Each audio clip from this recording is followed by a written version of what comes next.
Okay, day 104, part 3. Here's the timeline. Imran starts in Congress. Three key people: Rahm Emanuel, Anthony Weiner, and also Wexler. So he's not working for lightweights. Abid starts about a year later. Imran goes to Pakistan, gets a whole bunch of land, kind of transitions into being kind of a serf of the manor to a lord of the manor. We know that Rahm Emanuel helps him out there. Then Hina Alvi gets hired a couple of weeks later. So does Imran bring her? Probably. Teresa Grafenstein gets hired 6 months later. Are they part of the same class? Who knows? Um, Natalia Sova gets hired, so this is going to be about 2011. This Nadra Bank connection here. This is also New Dawn Corporation. I think this is where the money laundering starts. I think this is where Operation Cassandra starts. We'll find out when we get those documents. We don't have them yet. Then we have a bankruptcy being filed about 6 months later because all the money we're laundering through the car dealership is also we're also cheating these car dealers, and so a suit comes, and then we have to declare bankruptcy about a year later. But I think a ton of money goes through that car dealership in the 6 or 7 years that it's in existence. I think this car dealership starts about the time, or about 4 years it's in existence, maybe more. So for whatever it is, 7 years, 8 years. Then Rayo Abbas is hired when Obama's re-elected. Then we need to replace this car dealership for laundering money, so we do this affordable housing services. We do two of them about a year apart. And then Hasib Rana is hired to do all the work. And of course, he doesn't like what he's doing. He knows that he's not doing some good stuff. And then he's out 2 years later. And I think it's because of this. I think it's because Imran's doping these phones right before the election. And I think that he's caught with them. Again, I think this is Andy McCabe saying, hey, we're playing cops and robbers here in this school play, but just so you remember, you're a robber, okay?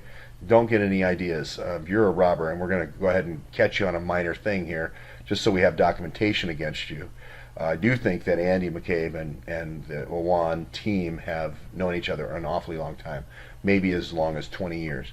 So anyway, we've got another little reminder here that these different locations they're at are being kind of a little slap on the wrist again, showing the FBI is doing their job, February 2016. And now we're going to hire Fusion GPS, okay? Is that to build the negative dossier on all the Trump team? Yeah, it is, and as well as Trump. I think we're going to do that with Imran Awan. And I think this is a setup here just to remind Imran that you're going to go into this operation, but you're going to have something hanging over your head, and it's just the MO that Andy uses. House Committee on Administration meets, writes him up, so just it's coterminous here with Fusion GPS being hired. And I guess this is just saying, look, here's what you're looking at. It's like the equivalent of a sealed indictment. Manafort is hired 2 weeks later, and these guys will go back a long way. And it's just so much that Manafort's over at the Podesta Group all the time. They've got the Manafort couch there, the Manafort Davenport. I think that these guys, I don't know, I think it's a school play. I think Manafort also has a sealed indictment over his head, or maybe not an indictment, but maybe a threat of an indictment. Teresa Grafenstein's hired, begins her investigation about the same time. Again, I think this is coterminous with Imran saying, hey, we're writing up, we're watching you, so just so you know, all through this cycle here, we want you to do what we want you to do, and you're the robber, we're the cop. Pelosi has this big meeting now, about a month later, with Imran, says, okay, I think we want to set up, get some dirt on the Trump team. And again, I think he's going to use Stealth Genie, which we had Andy McCabe talk about 2 years before, with another guy from Pakistan, ISI from Lahore. So the first FISA, I don't know what kind of dirt they got, but the first FISA is rejected by Contreras May 15. Then Manafort is promoted on a couple of days later. As you know, remember, they're trying to get Lewandowski out of there to get Manafort in a position to control the schedule and calendar. So that happens on May 19th, and then the Trump Tower meetings 3 weeks later with Akhmetshin and Vitselnitskaya. Okay, I think that sets up the fact that they've got some dirt that they want to give to Team Trump, and then they come out with this to put some skin on the bones as far as the bait. they say, hey, there's Russian hacker, and they put out a little bit of information about DNC, but most of the information is negative information. So this is both a carrot and a stick. This is mainly Trump dirt, but there's a little bit of carrot here with DNC. And then really nobody bites on it. This is where Jared Kushner shot blocks it after initial interest by Trump Jr. Then all these resources of the future that are coming in through the DNC that have started in April 15th, remember the DNC is kind of being used as a big money laundry, is over. We're done. We're closing the accounts out now. Now, it just so happens that 2 random murders occur with those resources of the future. You have to go back to my earlier episodes today to just see how involved Resources for the Future and Conseras was in all the different operations across the DynCorp backbone, especially DHS and the Navy. Okay, so then the Beck lawsuit's filed. Sean Lucas is conveniently murdered. Remember, all these folks, are JHU, Johns Hopkins people, satellite people, oil resources people, local hip hop music beat people. This is all kind of one thing. And the fact that they all die here, either they're all being killed by Podesta or else it's a great school play. Remember that Greenberg Quinlan, Rahm Emanuel supposedly slept on Hank Greenberg's couch for 5 years. Seth Rich is a devotee. He took school play classes in Wisconsin. We know that. So why wouldn't they do a school play? I would do a school play. We still don't know the answer to that. We haven't seen any evidence one way or the other that he's alive. Same thing for Molly McCauley. And Sean Lucas is also suspect. Okay, so moving down here to the insurance policy, that April 15th meeting, I think there's a second FISA meeting gets turned down maybe. Who knows? But then we know Obama signs the executive order for GCHQ, the Chalupa. Then again, we get the red light camera. Abid is fired in a credit union probe on September the 15th. As that investigation moves forward, then the Trump Tower hack begins. Again, right before these operations, it always seems like there's the red light camera where we catch the, hey, you're the robber, we're the cop. So now we're going to force you into doing this next thing.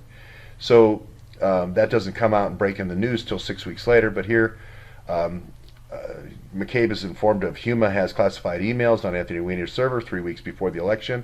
And again, we get a reminder, a small reminder of, hey, this is the Ocean City, Maryland location that you had for the car parts, Imran. And oh, by the way, we need you to keep going here. At this point, I take Teresa Grafenstein off the investigation. Things are really getting hairy now. And then True Pundit breaks the story because we have the police chief basically saying, we're going to release the emails if you don't. And Comey goes to Congress, cuts it off.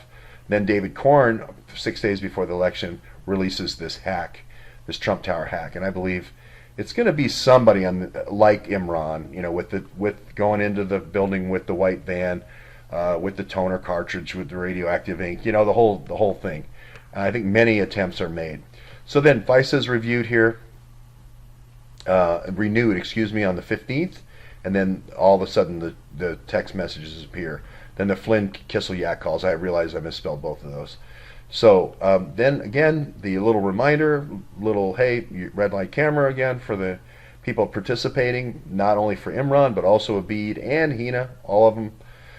And now we have the 20 congressional burglaries. Now, was this because there was people that when we did the 150 phones and we were giving out phones like candy, is that because we were tapping a whole bunch of different people, like all the Bernie people and so forth? Are these burglaries to go get those phones from the different Democrats? I don't know. We'll see. But then we have the 15th coming up. Now Trump's in office. Is the GCHQ FISA renewed or not? Well, it doesn't really matter. I don't think the FISA is going to be renewed because Trump's president, but I think there's still going to be a GCHQ operation, and this is what's going to get them in trouble. DOJ is going to say, whoops, I'm not the president anymore, and finally Horowitz is going to get involved, finally. So anyway, another detainer, just to remind everybody, hey, you need to go get all those records for us. Hina gets on the plane with the hard drives on the 6th. I think this is actually prompted by the DHS. Again, they're shutting things down now. Trump's president. DHS gets shut down, and they say, oh, there's 3 people that are involved in this, and then I think they break for it the next day. Jamal, Hina, and Imran are fired from Congress. Just happens to be the next day. I think these two things are really part of, all three of these things are really part of the same thing. Maybe all, well, at least these three. So, is it convenient to put the hard drives out in the phone booth to implicate both Debbie Wasserman Schultz now? And is it a red light camera for Debbie Wasserman Schultz? I think it is, just to make sure she doesn't talk. I think Imran is probably caught there that night. We'll see if he's actually caught or not. Again, don't have the police report yet. And then you got to kind of do a parallel construction here. I'm coming to look for the hard drives. I'm going to every house. I'm going to, and they want to say, look, police have it under control. I'm sure this meeting was all about, hey, we've had 3 different investigators here. We've had the FBI here. We had the Capitol Police here. We had NCIS here. Nothing to see here. Of course, I immediately looked at that as metadata. And then, of course, Mueller is appointed about a month later. This is where they decide we have to have a good offense instead of just a good defense. Parallel construction happens about a month later in me in Ohio, getting close to the real conspirators, which is Mueller, McCabe, Comey, and Rosenstein, and then, of course, Imran's arrested. Now, I think when this leaky phone idea, Kelly had a leaky phone, oops, I was hacked again.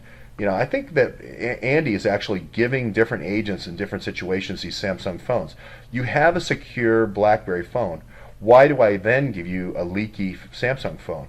Why? Because I want you to leak. When you go into these Mueller meetings, I want you to send different messages to people. I want you to get the agent loaded up on all their phones, and then I want you to summarize for me every day, or actually, I'd rather prefer it to a shared Dropbox so I can see all the messages coming and going, and maybe even have a team in London or a team in Colorado or a team in wherever, Georgia, looking at all this stuff, or Pakistan, and informing me of things as soon as they happen. So that's the quick timeline. Of course, when we get the 4-page memo, we'll be able to add a lot of stuff, verify stuff, correct. So that's for right now.